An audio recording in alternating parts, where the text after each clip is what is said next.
see Miss Giannis is getting ready because she knows I'm going to call on her because I listed you guys backwards again. Miss Giannis, you were going to be so kind as to tell us about HIV and AIDS and what the difference is between those two things and how they connect. Do you mind? Are you ready to take it away? Yeah. Okay. So HIV is a human immunodeficiency virus and Yeah. attacks the body's immune system. It actually originated in chimpanzees and it spread to humans because they started eating them, and Yep. then it spread out from there. A person is diagnosed with HIV by testing positive for the antibodies, and then from there it just goes into AIDS as it worsens. It turns into AIDS when the CD4 cell count drops below 200 cells, and they can take medications and it'll take them back up, but you can never take back the AIDS diagnosis, even though your cell count is back up. Massage will just vary on your client because sometimes they might feel really great, so you can just do your normal massage. Sometimes they won't feel well at all, so you have to change it. They said the most important thing is because their immune system is so low, to make sure that you are cleaning everything and everything's clean before your client comes in. And you should also avoid areas with lesions, swollen lymph nodes, and recent blood work. Cool. Yeah. I wouldn't have said any more about it either. So HIV is an infection that attacks your immune system itself. So people don't die of HIV, they die of getting another disease because their immune system's not working. AIDS is when you start showing those symptoms of that immune system being depressed heavily. The good news is today is that that we have really good medications now, and so there are a lot of people that actually live with HIV now instead of die from HIV.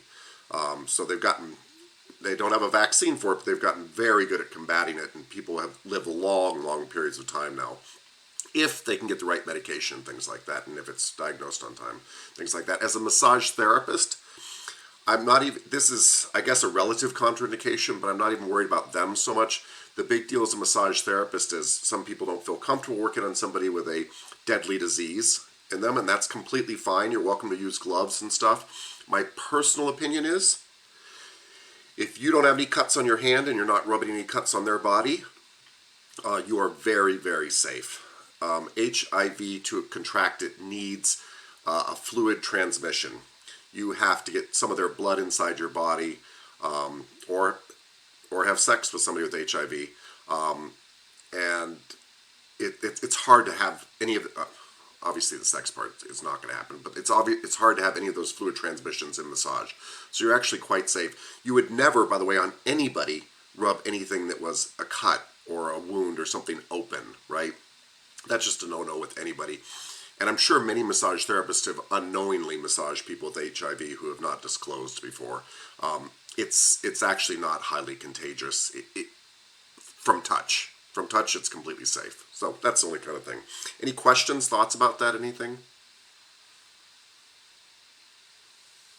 No? Okay. I gotcha. Ms. Torres, can you tell us about allergies? Yes. So allergies, they happen when your immune system reacts to foreign substance. My bad. Sneezing, itching, runny nose. That's some of the symptoms. You could also get hay fever, and there are different types of allergies. For example, food, um, like Pollen, yeah. dust mite, animals, insect stings, and medicine.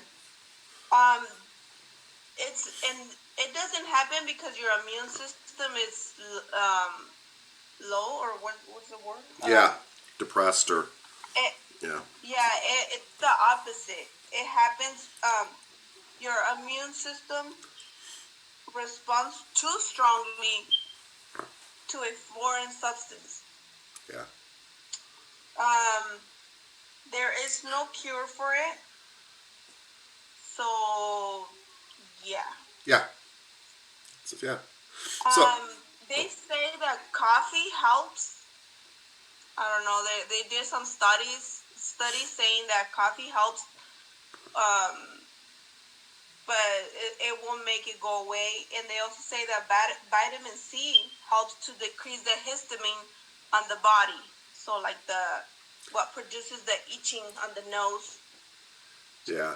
And you could massage on people that have allergies, but there's some things that you have to ask before, like if they're allergic to like food or something that could be on the oil like you're massaging with, or gloves if you're allergic to latex or wool. Yeah. Yeah. Cool. Anything else? I just don't want to cut you off. Um, no. Okay. That's good. So, as a massage therapist, thing we might want to think about is avoid oils that have nuts in them, because the one allergy that some people have really bad are nut allergies, and they're deadly for some of those people. I mean, some people with peanut allergies, it's bad. They go into what's called anaphylactic shock, which is where their throat starts to seal up and they have a hard time breathing. So I just would avoid massage oils that even have that kind of stuff in them. So would this be a good question to ask somebody if they have any allergies before a massage? Anybody? It's not a crazy question to ask. A lot of massage therapists ask that. They go, are there any allergies I should know about? Just to make sure they don't say something weird that you've got in your place, like I'm allergic to lavender, and you're like, oh gosh, I've got lavender in everything I use, or something like that. It's not a crazy idea. Do you guys know what an EpiPen is? Okay, moms, yeah. If a client has an EpiPen, you are allowed to administer their EpiPen to them. You can't use their EpiPen on somebody else because EpiPens come in different doses. But people that are highly allergic to something carry around what's called an EpiPen. It looks kind of like a pen. You pop the top off on it and you shove it in their thigh, and a needle comes out, and you hold it there, count to 10, and pull it out, and you've injected what is it, norepinephrine or something. Anyway, you've injected something to counteract the allergic reaction. So if you think that they're having an allergic reaction and they're having a hard time breathing, you could administer that for them. It's allowed. You would think that after all of these years, they would have came out with something that's less violent. But I like it. You're like, less painful for yeah. them. I mean, I don't mind. Right. Yeah. I don't mind jabbing that thing into their leg, but for them, you think that there would have been something by now that would have came out with an idea that is that does the similar thing, but isn't so crazy. Well, we're not as oh, you're gonna say something, Miss Hanson? I just think the idea is so you can't accidentally stab yourself with it. Yeah. I actually have a very funny story about that. My daughter had an EpiPen for a while because she has a peanut allergy, and they come with testers, so you can practice. And we had youth group at our house, and one of the kids tester, and it wasn't the tester; it was a real EpiPen. So he stabbed himself with the EpiPen. He didn't. I mean, nothing happened. He didn't get hurt, but he was like rolling on the floor, dying, and we thought he was joking, and he wasn't. I mean, he didn't get enough of it to hurt himself, but yeah. yeah. So, and feel free to correct me if I'm wrong, but if you have a client who actually tells you they have an EpiPen and they keep it there and they seem to be having an allergic reaction and having a hard time breathing, don't hesitate to ram that thing in their thigh. Don't even hesitate. You're allowed by law to do it. You're allowed to do it on their behalf if they can't do it. You'll save their life, and if you're wrong, you'll probably not hurt them. It's designed for them, so don't hesitate to use an EpiPen on somebody if they seem to have a hard time breathing and they can't use it on themselves. They've got the EpiPen for a reason, and so they probably are having an allergic reaction. Yeah. Cool. I love that. Okay. That was allergic reactions. That's when your immune system is working too well and it's freaking out about everything. Miss Stanley, you're going to tell us about chronic fatigue syndrome. Yep. I almost thought I had that, but I totally don't. I just get tired a lot. But chronic fatigue syndrome is basically you're always really, really tired, and it can kind of disable you. You just really don't have the energy to get up and do anything. You can't. And you can't fix it with rest either. You can sit there and sleep all day if you want, but it doesn't do anything. Yeah. And then there's also, it can actually worsen with physical and mental activity, apparently, which I find so crazy. And there isn't a known cause, but from what I read, they think it's linked to an overactive immune response. But other than that, that's really all they have on it. Yeah. But chronic fatigue syndrome affects about 500,000 people in the United States. It didn't say if it was like a year or anything, but just in general. And it affects mainly females from the ages 30 to 50.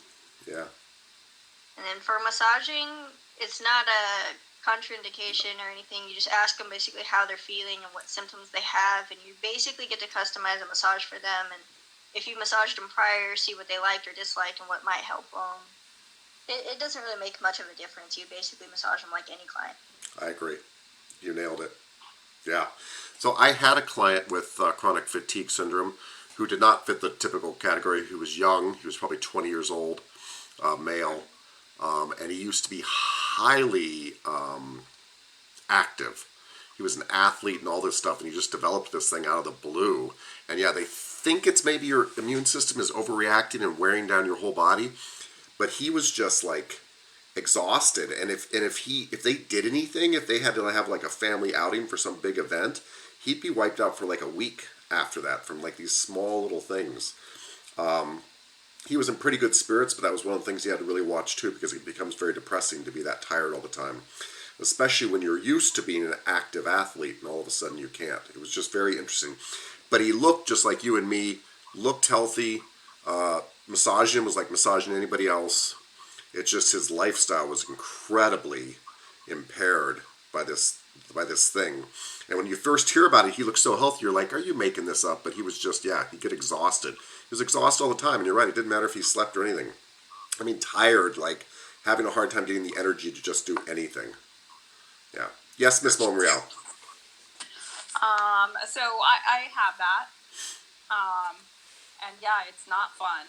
But the stress, it's crazy how much, like, as soon as I'm stressed, I feel like it kicks my butt. So that is something that I do have to keep under control. And it just goes hand in hand with autoimmune issues anyway. But anyway, were you going to say something? Yeah.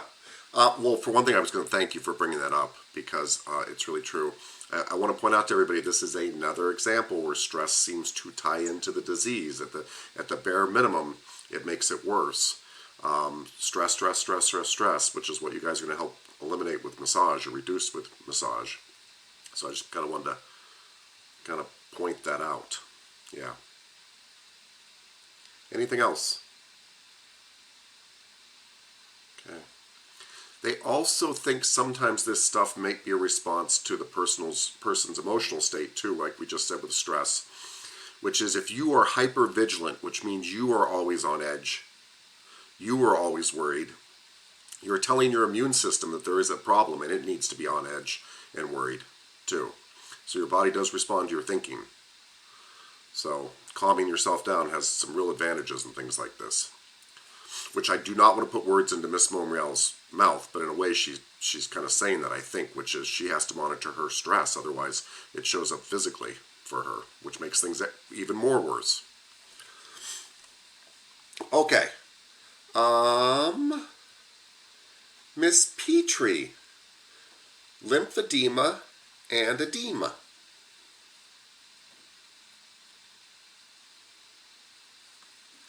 Okay, hi. Hi.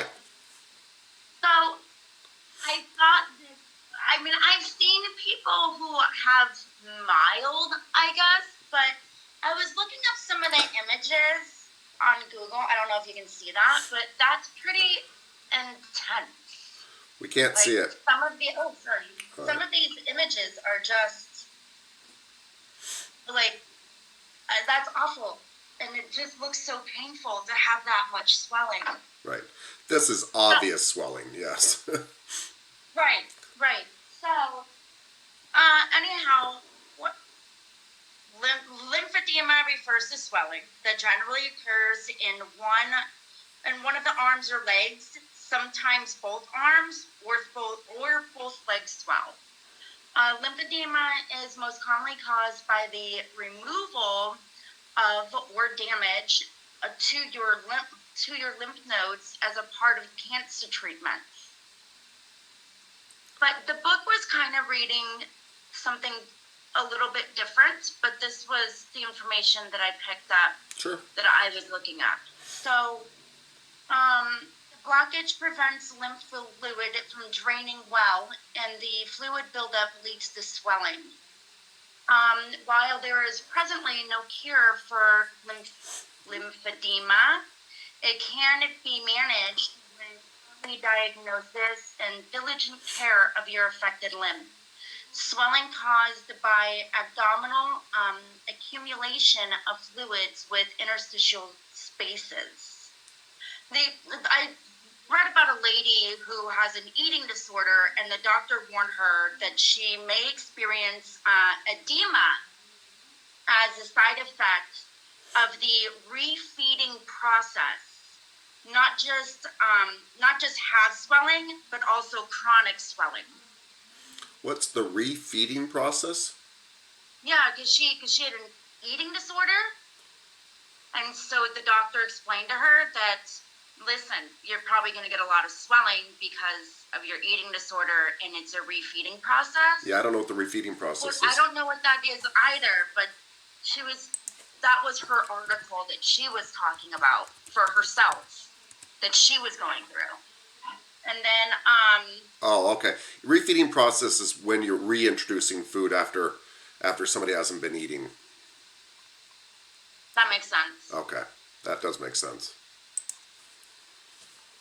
So both lymphedema and edema, not to be mixed with edema, by the way, both lymphedema and edema are conditions that involve swelling, but they are different causes and therefore need different treatments.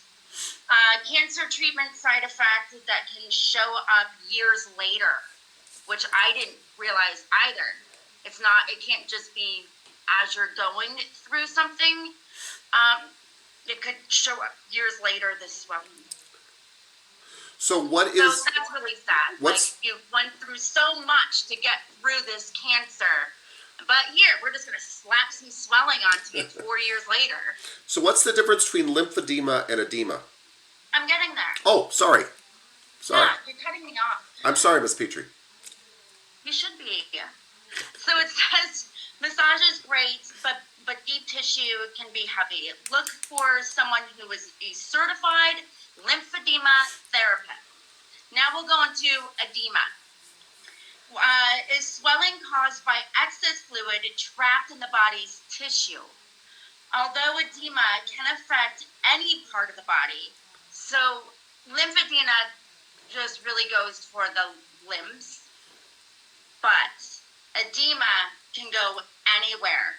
But its favorite parts are like the hands, arms, feet, ankles, and legs. So that's fun, trying to fit into a shoe.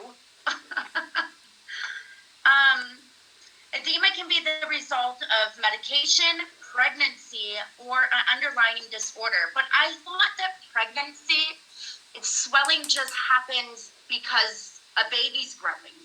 You have a human being growing inside of you. So So you kind of just grow some weight wherever is needed in your body to hold that human being, right? I don't know. I never had a baby. I'm just saying, me either. in my mind, that's how it works. Okay. Well, I'll elaborate on that in a second. I didn't think that swelling was a part of it. I thought that just gaining weight where you need to gain weight at. But that's not swelling. That's gaining weight. That's different than swelling. Right. Okay. But that's what I thought pregnancy. I thought that that's what happens in pregnancy. That some women gain weight to hold the baby where it's needed. Sure. Okay. But that's not swelling. Right. I understand that, but I didn't know that swelling was part of pregnancy. It can be, yeah. To the point that they call it edema. Yeah. Okay. Well, see, that I didn't know. I never had a baby. I don't know. It's okay. Oh. There's still Okay. time. Oh, God. Don't put that evil on me. Edema can be the result of medication, pregnancy, or an underlying disease. Often congestive heart failure, kidney disease, or cirrhosis of the liver. So that's really shitty that they're like, hey, you're dying over here, so I'm going to make you swell too. Yes. That would be. It's true. Taking medication to remove excess fluid and reducing the amount of salt in your food often relieves edema.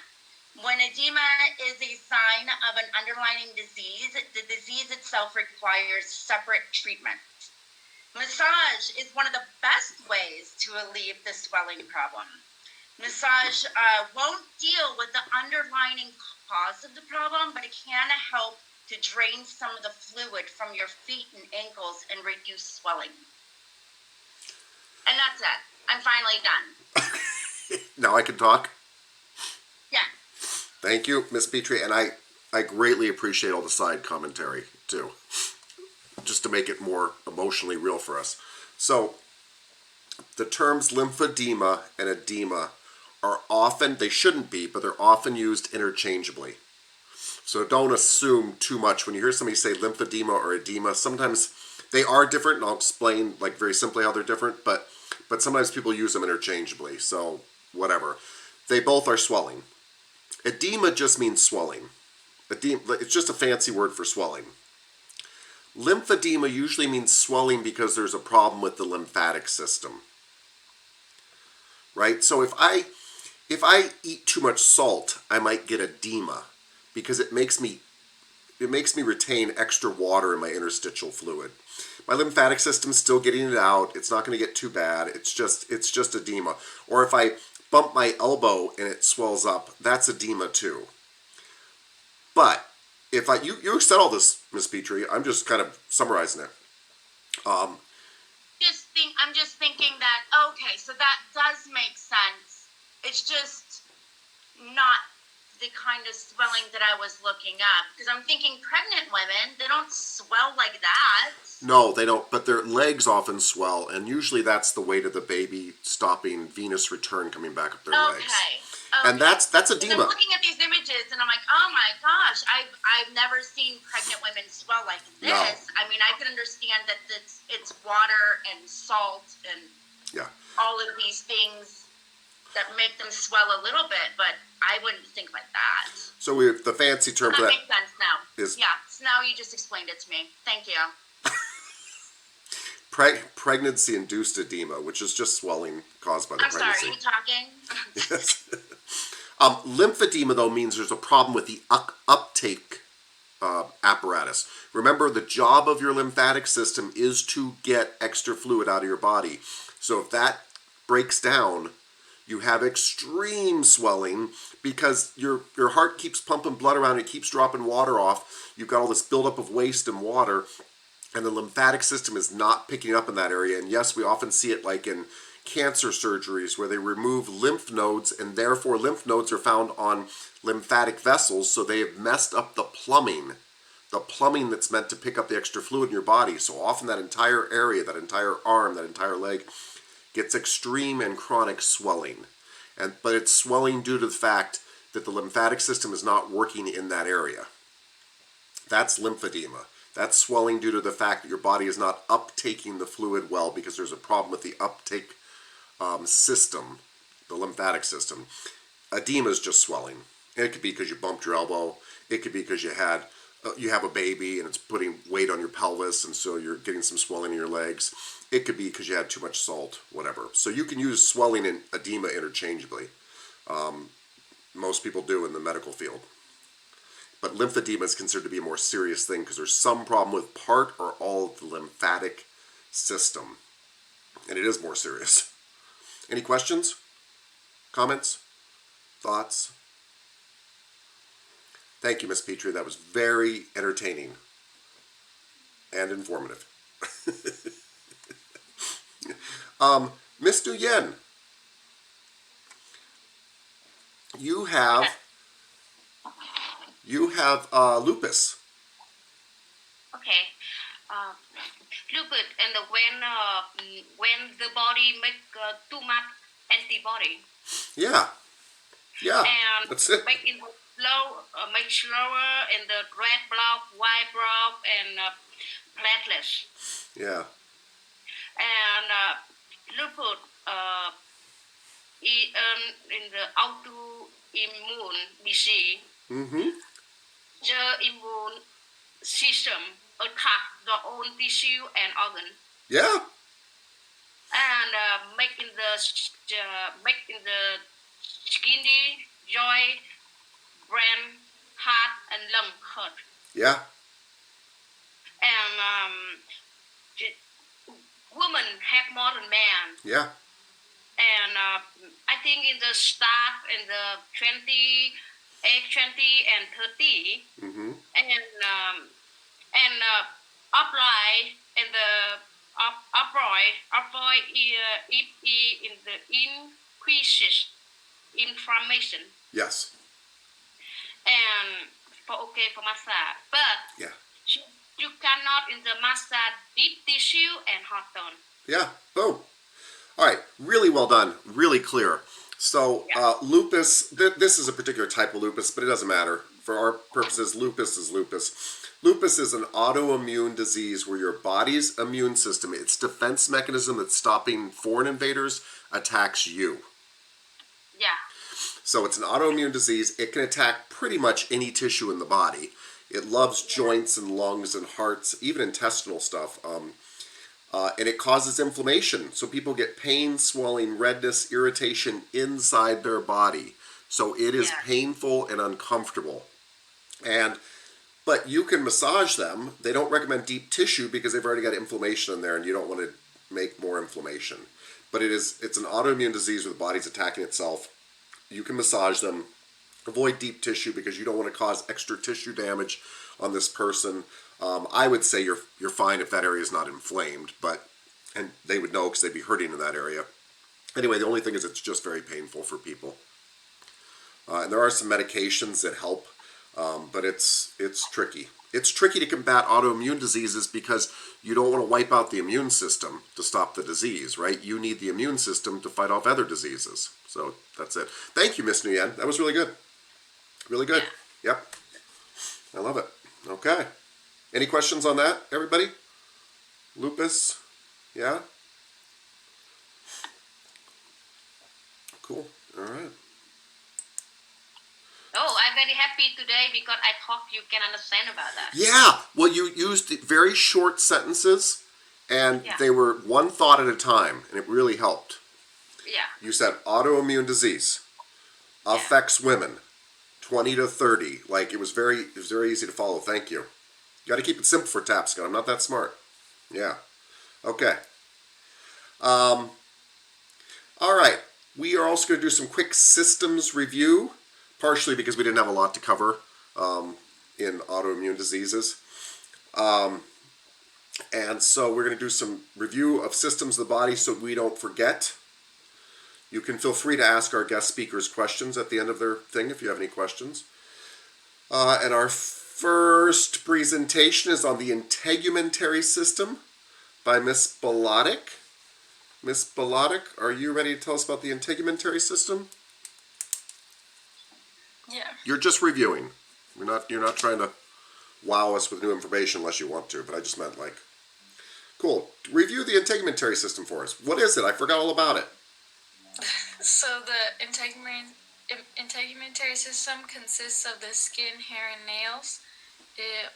It's also the biggest and heaviest organ. It serves as an organ that protects, gives sensation and vitamin D synthesis, and regulates body temperature. The integumentary system consists of layers. From top to bottom is the epidermis, dermis, and hypodermis. Your dermis layer is waterproof, and it's a layer that you can visually always see. The dermis is the thickest layer called true skin and supports nerves, blood vessels, hair follicles, muscles, and glands. The hypodermis serves to connect the skin to bones and muscles, and is basically a layer of fat. Hair acts as a highly alert sensor, not only on top of our head, but all over our limbs, face, and pubic area. Each hair follicle has nerves attached to it in the dermis. Our nails help give our fingers and toes strength. Imagine if we didn't have nails and how sensitive and overstimulated our fingers and toes would be. The integumentary system is like a bag filled with soup. Without the bag, everything would spill out. Without it, we would shrivel up because of the environment around us. So make sure to take care of your skin and never skip sunscreen. I love it. I love the bag filled with soup because I actually 100% agree with that. You guys are like a giant plastic baggie with this big chemical soup inside. Miss Bolotic, I've got a question for you. You said the 3 layers of skin were epidermis, dermis, and hypodermis. Are there 2 other names for hypodermis? I think it's a subcutaneous. Yep. And I swear I had it down. The subcutaneous and the superficial fascia. Cool. Thank you. I say it because I knew I was gonna stumble over the words. So It's all right. You got it. Any questions, guys, on the integumentary system? I just wanted us to hear it again, right? That's what review is all about. Okay. All right. Thank you, Miss Bolotic. Miss Cooper, tell us about the skeletal system. Oh, boo, I'm still writing things down, but I have a good enough understanding. Okay, so, Hope so. I mean, it's... Alright, so when you're a little baby, your bones, you start out with 270 of them. And that's crazy. And then they fuse together, and then you end up with 206. And your skeletal system is made up of bones, tendons, ligaments, and joints. It's the framework for your body, so it's why the skin and the meat isn't just like sagging. It's true. And it helps with movement because it has tendons and ligaments, which tendons attach muscle to bone and ligaments attach bone to bone. So it's the framework for your body so that your muscles can sit on them and help you move without being like, and then I tried to look up fun facts, but there's not a lot of them. So sorry if this is boring. Review is boring sometimes. What else can I... The only interesting fact I could think of was that babies have more bones than us.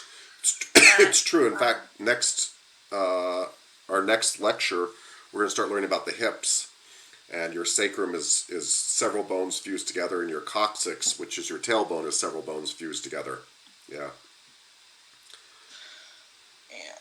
Well, So what you said, the bones provide levers for movement, protection for your organs, kind of structure for your skin and muscle to hang off of. What else do they do? They also produce blood cells. Red and white blood cells, thank you. Very important, especially in your femur, especially in your long bones. Yeah. Red bone marrow. Yeah. Anything else? I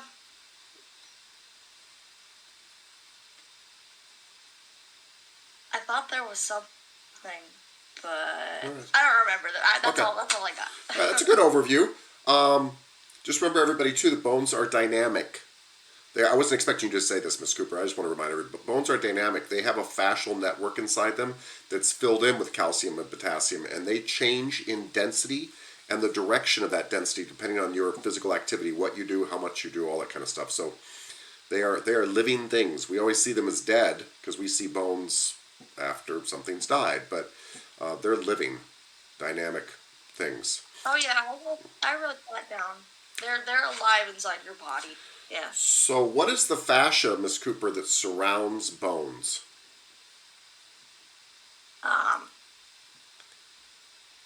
Fascia. Yeah, fascia that surrounds bones. What muscles? No, there's actually a fascial layer around all your bones that muscles can attach into and ligaments can attach into. Starts with peri.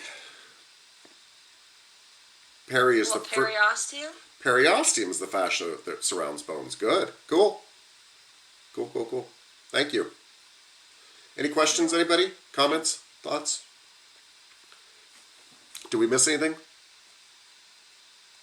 I don't think so. Yeah, no, I was asking everybody even. Cool. All right. Thank you. Miss Felix Osuna, the muscular system review. Yes. The muscular system is made of skeletal, smooth, and cardiac muscle. It includes the tendons, fascia, and muscle too. The tendon connects to muscle to bone. The skeletal muscle is bones and includes the movements too. The smooth muscles are the vessels like veins and arteries. The cardiac muscle is the heart. The function of the muscular system are movement, posture maintenance, heat protection, and it circulates blood throughout the body. Sure. Yeah, I found it on Google, which is more information. Muscle cells are also called muscle fibers because of their distinct thread-like shape and appearance through the length of the muscle. Yep. The sarcolemma is the cell membrane surrounding the muscle fibers. Sarcoplasm is an intracellular fluid within the muscle fibers. These muscle fibers have slender strands called myofibrils. Did I say it? Yeah, myofibrils. Myofibrils. Muscle fibers. They are the basic units of muscle contraction. The borders of the sarcomeres are the seed lines. The sarcomeres contain myofilaments. There are two of them, which are the thick and thin filaments. Filaments, The yeah. filaments are proteins like actin, rapamycin, and troponin. And the thick filaments are myosin. So there's parts on the muscle too, which are the belly, the organs, and insertions. Sure. And then there's the layers of the fascia. The epithelium is the outer layer of the fascia. Perimysium is the middle layer of the fascia, and then the endomysium is the last layer of the fascia, which surrounds the muscle. Wow. That's it for the muscle. I thought that was really comprehensive and organized. Thank you. Really good job. I loved how it just kind of really highlighted stuff. Awesome.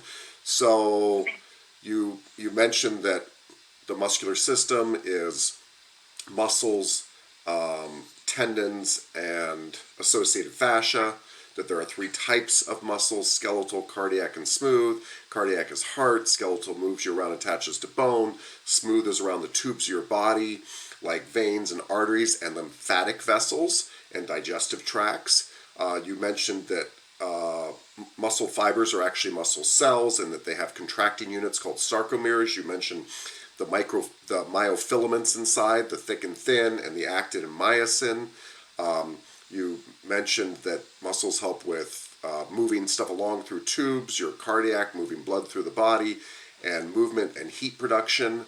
I mean, I think you really hit everything there. And then you also named the 3 layers of fascia, epimysium, perimysium, and endomysium. So thank you so much. Cool, cool, cool. Miss Hanson, the nervous system. The nervous system is the body's master communicator to the brain, organs, muscles, and glands. Your nervous system is made up of brain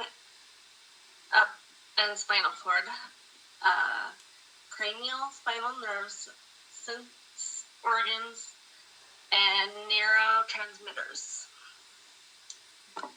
You have a central and peripheral nervous system. The central nervous system is made up of the brain and spinal cord. Your peripheral, can you say that word again? Peripheral.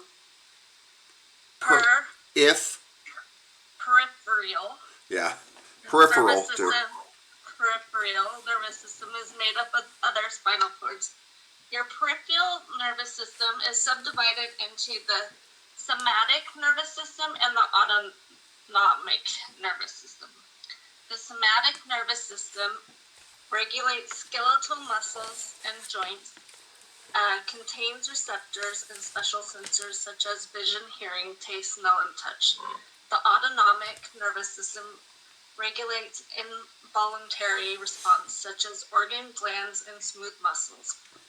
Your autonomic response system contains a sympathetic and parasympathetic divisions. The sympathetic is your fight or flight, and your parasympathetic is your rest and digest. Yeah. Cool. Is there fascia around the nerves? There is. It's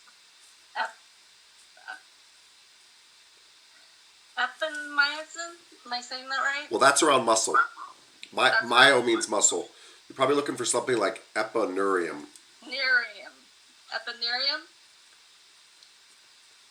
And then am I saying that right? Yes, you are. Sorry. Okay, so it's epineurium, neurium, and endomerium. I'll buy that. Yeah. Okay. Cool. Awesome.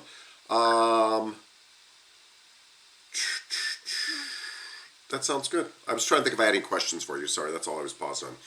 So if I can sum up what she said again, just so we can all kind of keep putting this in our head and kind of walk away with a remembrance of the nervous system. The nervous system is physically divided into 2 parts. So what I mean by physically is when you guys watch that video and she pulled out a brain and a spinal cord, that's the central nervous system. That's physical. That's real. That's a big computer and a whole thick set of wires coming out of that thing. Then the peripheral nervous system is the wires coming off the side. That's kind of just dividing up the nervous system. And that's what Miss Hanson said. That peripheral nervous system is used for different things, right? It's got some automatic things it does for you, so you don't have to think. It uses those wires to tell you to breathe and beat your heart. And it has some things that are under your control. So you have autonomic, which is happening automatic down those wires, and somatic, which is under your control, which means you're using those same wires, but you're using them with your head. You're actually sending a signal and thinking about it. The other stuff you're sending a signal to, you're just not thinking about it. So it's just a way to kind of talk about how those wires are being used. And then the automatic part has 2 modes that it runs in. It runs in sympathetic and parasympathetic. And sympathetic is fight or flight, and parasympathetic is rest and digest. When we relax our clients, we get them into the parasympathetic state, and they tend to start self-healing at that point. That's why you guys need a good night's sleep at night, because that's when you're in your parasympathetic state and you fight off disease and such. One of the most important things you can do.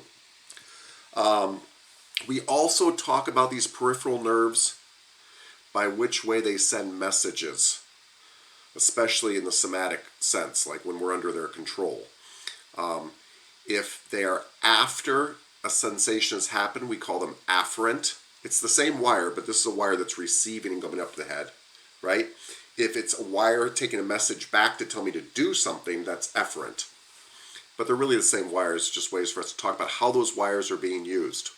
Just like you have pipes in your house, they're the same pipes that carry hot water and cold water. I mean, they're different pipes, but it's the same material, right? But we call this the hot water pipe and this the cold water pipe. So we call certain nerves afferent and certain nerves efferent. I think that was really good. Cool. Any questions, anybody? And thank you for the layers of fascia around that, because obviously Tapscott is obsessed with fascia. We all know that by now. Yes. Okay.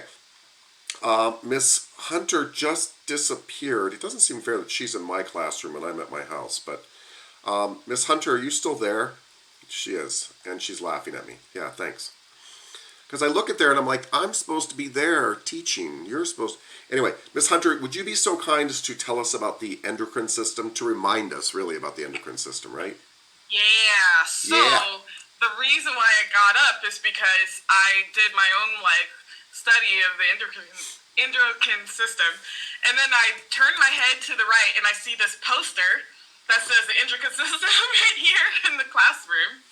Oh, I love that. Oh, and I was like, oh, I didn't write that. So that's why I got up to go look at it. Cool. And I didn't write it because, I don't know. Anywho, glands. Yes. The endocrine system is composed of glands that deliver hormones and regulate the process of the body and ensure the hormones get to where they need to go. This is where I'm kind of like, I thought there was only 8 glands or so, but then I see this piece of paper appear, and now I'm like, I don't know. So I'll list the glands I wrote. Yeah. Pituitary gland, thyroid, adrenal glands, pancreas, reproductive glands, that's the ovaries and the testes, hypothalamus, how do you say that? Hypothalamus? Hypothalamus. Yeah. Pineal Yeah. gland, and the Penile. parathyroid. And then from what I read, I thought the stomach was not part of the endocrine system, but this poster says it is. So, I mean, I know why it produces hunger. I guess anything that produces hormones maybe is part of the endocrine. So even though it's not a gland, maybe, I don't know, is the stomach a gland? Do you want me to comment? Yes, go ahead. Okay. By the way, you've done a bang-up job. This is fine. It's a hard thing to talk about. So the endocrine system is basically made up of glands that produce hormones, and the hormones are chemical messengers for the body, and you said that, and they go tell other cells what to do. What's confusing about it, what that poster is showing, is that there are many places in your body that don't have glands, but they have some tissue in there that can make hormones, so that it usually so it can talk to the stuff right around it and send messages to it. So you've really got a lot of this tissue all over your body, and there's some by your stomach, and so that poster is showing all those places where there's not actually a gland. So there's not like a factory that's its only job, but there is a place that can still produce some of those chemical messengers because it has a need to talk to an area, and that stomach is one of those. So you're right. You're right. Okay, cool. Well, the only other thing I had was that massage directly affects hormones in the body as well. It helps increase endorphins, serotonin, and dopamine. Gentle as well as moderate pressure on the body stimulate relaxation responses of the endocrine system. Yeah. Massage has been shown to balance the endocrine system, and it does. It produces hormones that are associated with love and well-being and all sorts of stuff. And we do know that people, when they feel those ways, tend to be those ways. So, producing those hormones is good, especially natural production. So we know of 2 systems that communicate with the body. What are those 2 systems, Miss Hunter? Endocrine and is it the central nervous? The nervous system, yeah.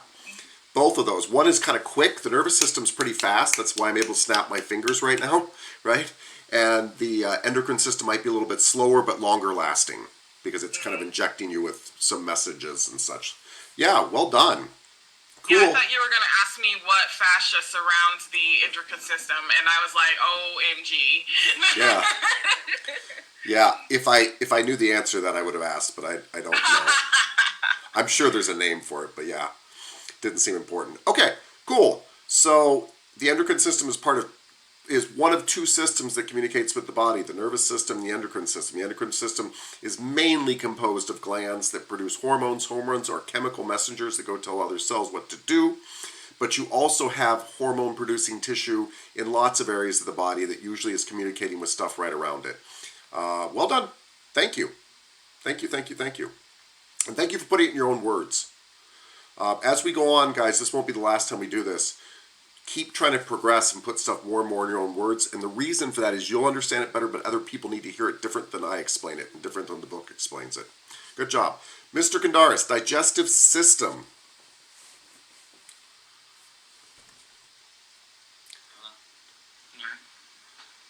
We can kind of hear you. Go ahead. Is this better? Yeah, there we go. Alright, yeah, I just have my AirPods in. Cool. Okay, so the digestive system is basically made up of this long tube, starting in from sphincter to sphincter. Yeah. And it goes all the way down. And it's just the process of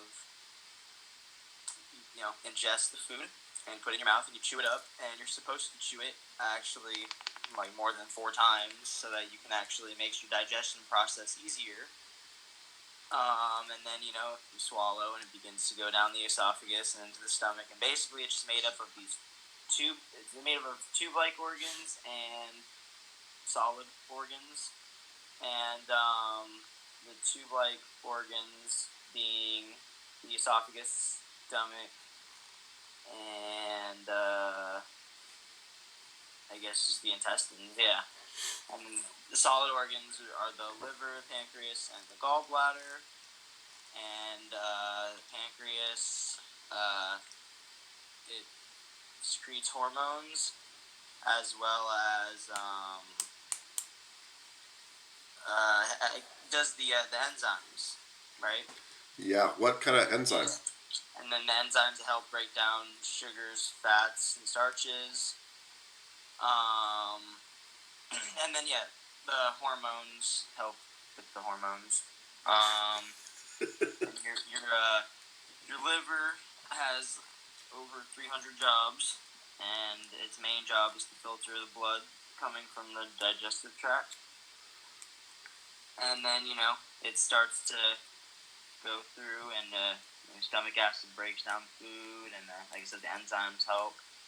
And then just over a 7-hour process of digestion, going from small intestine to then large intestine, and then becoming fecal matter.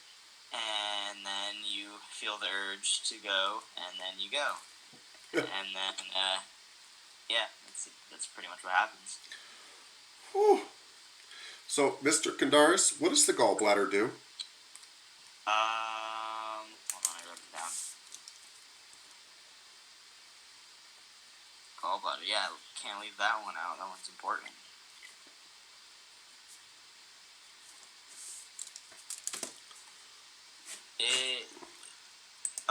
It's for bile. Yep.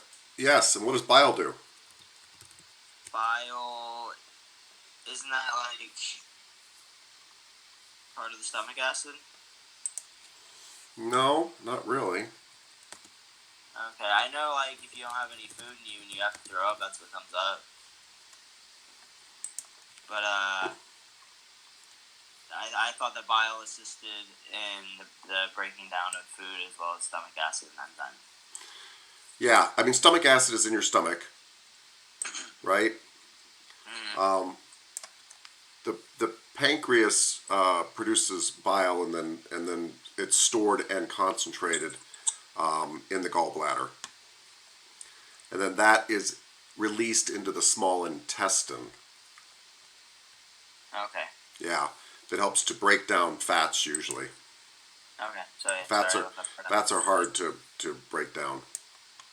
It helps break down actually everything in some ways. Cool. All right. Any questions? Anybody? Thoughts? I do like how you said the digestive tract is from one sphincter to another, because that's exactly right. One circular muscle to another. It really is just a long tract. Why are we supposed to chew our food a lot, sir? It makes it easier on our digestive system. You're exactly right, but you know why? I don't know that I've ever discussed it with you guys. Because I'm going to give you kind of a guess, but I think with when you, in the stomach, it can only handle so much. And oh yeah, and I just seen what Felix said. So yeah, for simply just chewing your food, so it can go down better. That's so true. You know. Besides the saliva, it's increased surface area. And your body works on increased surface area for a lot of stuff. When we get to lungs, we'll hear about that. But it's hard to explain. But if I have a cube here and I cut it in half, it actually has more surface area now around it. And if I cut it into fourths, it has even more surface area around it. And the more surface area, the easier it is to break down. You guys intuitively know this when you're trying to mix something into a drink. You know that if you took granulated sugar and put it into a glass of water, it would dissolve quicker than if you put a big sugar cube in. Because the water can't get to all the granules yet. It's got to work its way around. So when you chew something up, you break it into small granules, and it's easier for your stomach acid to get at all of it and digest it. You have increased its surface area. Yeah. Cool. All right. Miss Monreal, you are going to try to review and tie together the complicated lymphatic system that has confounded us all. Good luck with that. Please take it away. Okay. You're looking confident. I like it. Huh? You're looking confident. I'm not. Don't. It's an illusion. Don't worry about it. Just go with it. Okay. So the lymphatic system is, now remember, I'm explaining it to Mikey Tapscott, who's 5 years old. That's right. Okay. Okay, please don't do that. Okay. So the lymphatic system is kind of, well, I guess I always thought about it like the garbage system that would pick up the garbage and take it out.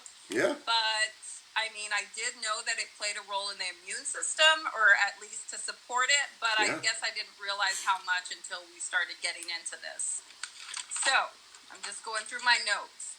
So, the lymph system is kind of like a security system, and it sends out soldiers and things that. One second. Okay, sorry. I'm so sorry. Okay. That helps protect against things that are going to take us down. So the blood and the circulatory system moves faster. The lymph system is slower. It's true. So that it can catch some of the stuff that needs more attention. So like I said, it is a supporting role to your cardiovascular system and to your immune system. It helps your body to maintain homeostasis by returning extra fluid back to your blood so that it keeps your blood volume levels where they need to be.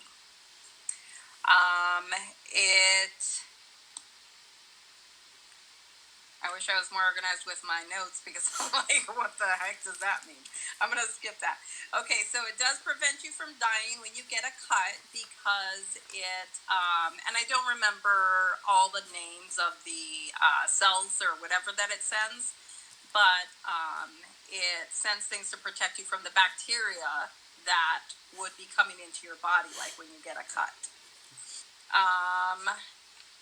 Also, just from foreign invaders, it keeps track of like viruses and the information, so that then when you are exposed to those same things, it already has like the little soldiers that are going to fight against it.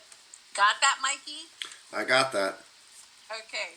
So some of the lymph organs or things that play a role are bone marrow, lymph nodes, the thymus, spleen, Peyer's patches, tonsils, and malts.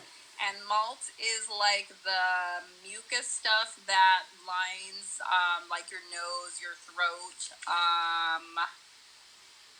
Like, I know it lines, like, the vaginal area, but I don't know if that lines anything on guys or anything. But and it's it, mostly for the same reason, by the way, to protect you from infection. It lines your nose, your throat, your stomach, your large intestine, your small intestine. Yeah, pretty much every opening to your body. And your appendix. Isn't that part of it?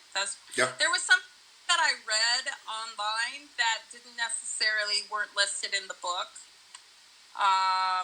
So then I'm always like, well, I don't know if I should put that in there. But is your liver a part of the lymphatic system, or I wouldn't put it in there, but they all blend together at some point. Okay. So a way that it protects your body is with inflammation, and whether that's to a site where you got cut, or sometimes when you have eaten things that your body doesn't agree with or works well, it does cause inflammation in the body. A fever is going to be like, I think, like the second or third line of defense when it hasn't gotten rid of the other stuff. So things like inflammation and fever that we think are bad things are actually like good things, because that is your body actually fighting to try to get back to homeostasis. Yes. So, Mikey, do you have questions for me? Probably. I don't know. Go in your voice. So can I kind of summarize about the lymphatic system? It's really hard to visualize, right? Because we're starting to see all the systems blend together. Like the lymphatic system is loaded with white blood cells because white blood cells fight infection. But white blood cells come from the skeletal system. They're made inside the skeleton, right? And so this all gets complicated, and the lymphatic system is picking up extra fluid that the cardiovascular system left between your cells. I look at it kind of this way, in a really rudimentary way that's kind of cool. So we heard about the integumentary system today from Miss Pathologies, and it is essentially a giant plastic bag, right, that holds the soup of your body. And all your cells are in that soup, or that fertile soil, or that spongy-like material, and all those cells have to be fed. And they are fed by the cardiovascular system. The cardiovascular system pumps not just blood, but plasma, which is water, around your entire body, so you're all squishy and wet inside. And your body needs to constantly clean itself. Just like if you've ever steam cleaned a carpet, you spray water into the carpet, and then you suck it back out to get the dirt back out. And in a way, the lymphatic system is kind of sucking out the dirt that's left behind after the heart has left water in between the cells. And you have to constantly do that because stuff gets in the body. How does stuff get in the body? Mainly through the digestive system, because you've got to eat food, you need to get nourishment in, but every time you eat it, you bring in all sorts of other junk into the body. And the circulatory system doesn't catch all that. And so it gets circulated around the lymphatic system as it's sucking this dirty water out of the carpet of your internal body. It's got all these lymph nodes loaded with white blood cells that kind of cleans that stuff up again before it dumps that new clean water back into the circulatory system again, so that you're not just circulating dirty water around. I think that's kind of a good way to kind of look at all of it and kind of tie a lot of it together, if that helps. Yeah. And no, I don't have any questions. Does anybody else have any questions?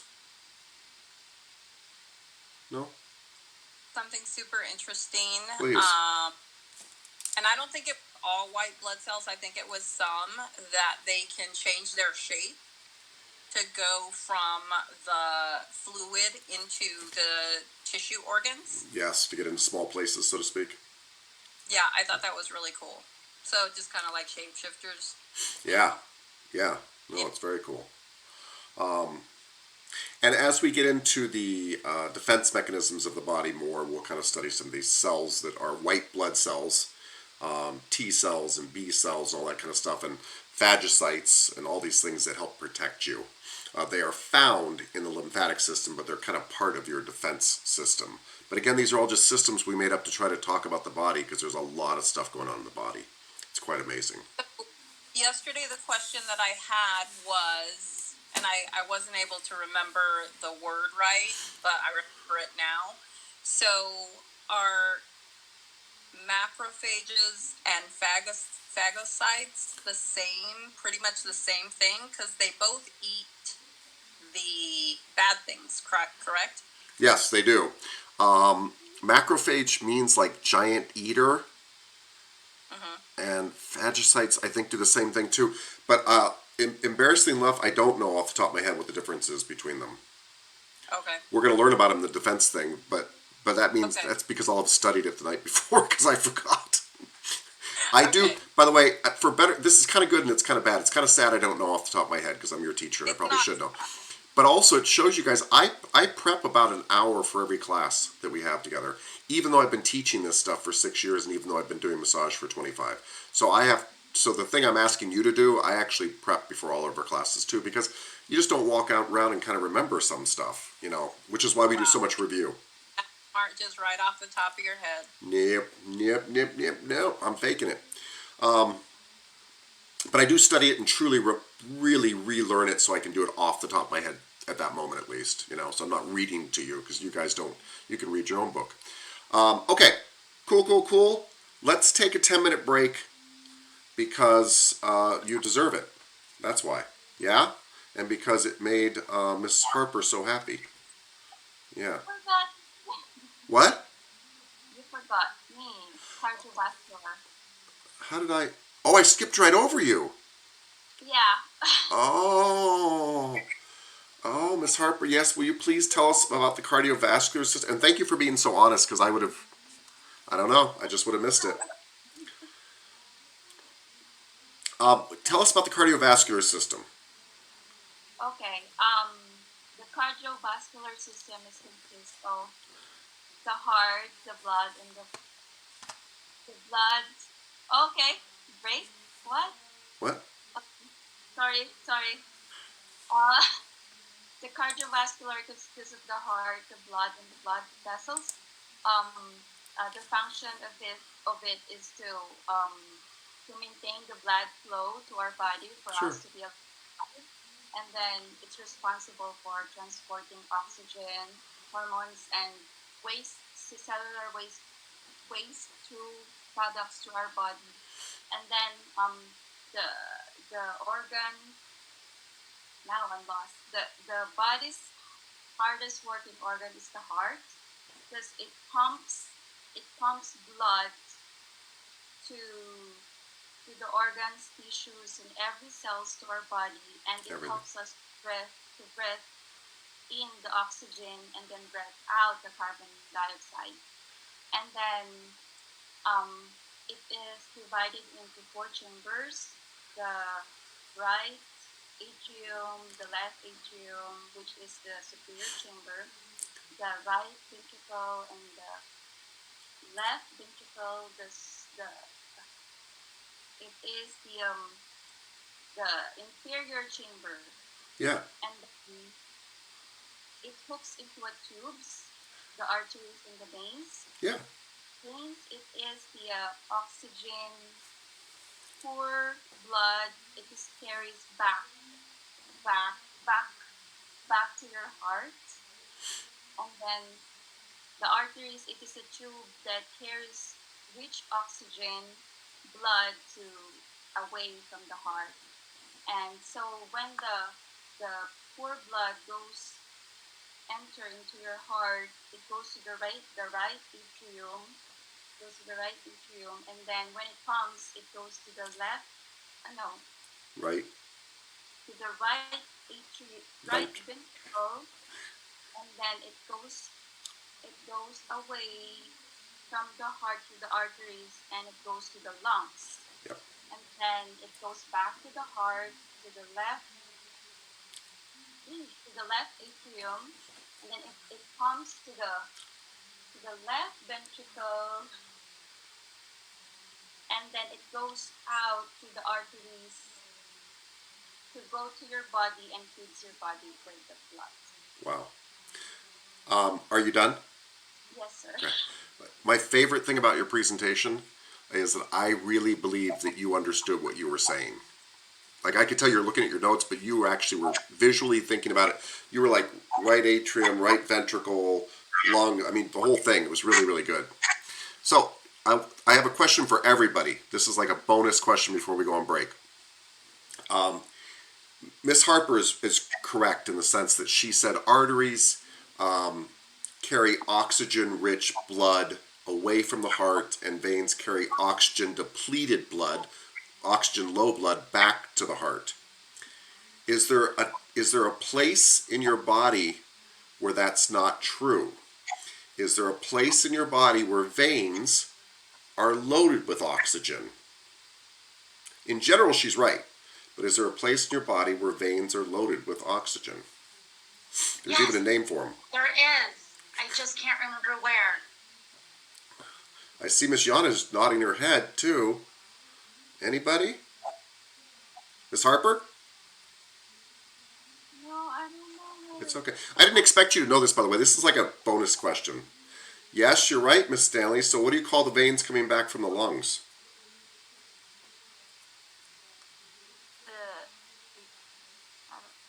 What you were going to say the arteries that are? Well, the arteries are going to Oh, the... wait, no, veins? So, what kind of veins? So everybody, so arteries take stuff away from the heart, veins take stuff towards the heart. Normally when stuff's coming back to the heart, it doesn't have a lot of oxygen in it.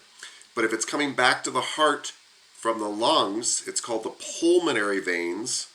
And because they're coming back from the lungs, they're loaded with oxygen. And the pulmonary arteries are going away from the right ventricle to the lungs, and they actually have very little oxygen in them. So that's the one time it's not true about them being oxygen rich or oxygen poor. Because yes, veins go back to the heart. Normally when they're going back to the heart, they don't have much in them. But when they're coming back to the heart from the lungs, they're loaded up with fresh stuff. Those are called pulmonary veins. I'm pretty sure that I thought it's just the same with the arteries. It is this. Well, it's the same with the arteries in the sense that the pulmonary arteries are oxygen depleted, and they're going away from the heart to the lungs. It's the one time that they don't have the oxygen in them and you'd expect, is the pulmonary arteries and veins are kind of switched. Yes, Miss Okay, Monreal? so you said a whole lot of stuff. So what was the simple answer to your question then? Pulmonary vein was the answer to my question. Pulmonary vein. But here's the point. Tubes going away from your heart 100% of the time, all the time, tubes going away from your heart are veins. I'm sorry. Oh my God, I can't believe I just said that to you guys. Going away from your heart 100% of the time are arteries. Always. We call any tube going away from your heart, carrying blood away from your heart, arteries. We call any tube going to your heart veins. In general, when they're coming back from my legs and my arms and my head, those veins are very oxygen poor. The cells have already taken all the oxygen out of them. So in general, veins don't have a lot of oxygen in them. Miss Harper said that, and she's right. But when they're coming back from my lungs back to the heart, they're still called veins because they're coming back to the heart, but they're coming back with lots of oxygen in them because they're coming back from the lungs. And those are the veins that are coming back from the lungs to the left atrium. Okay, so I just have to recap, just so I can understand. I appreciate it, please. Okay, so veins are going to be depleted most of the time, correct? Sure. Except for this instance. Because they're a return system, right? Yeah, so they're usually coming back after there's not much left in them. But they also come back from the lungs. But these little tubes that are coming from the lungs, going back to the heart, and that's why they're veins, not arteries, have oxygen in them, correct? Yes. They're called veins because they meet that definition of coming back to the heart, but they've come back just fresh from the lungs, so they're fresh, full of oxygen again. Okay. All right, I got it. Thank you. So, in a way, it's the one time you'd see red blood inside a vein, is another way to look at it. It's the pulmonary vein. Anyway, that's a lot when we were already supposed to take a break. Miss Harper, you did a really good job. I mean, I really felt like you comprehended your material, which is actually my greatest desire. So thank you. And thank you for catching me forgetting you. I don't know how I could forget you. Everybody, now, take a 10-minute break. I'll see you back at like 9:53. All right. Thank you.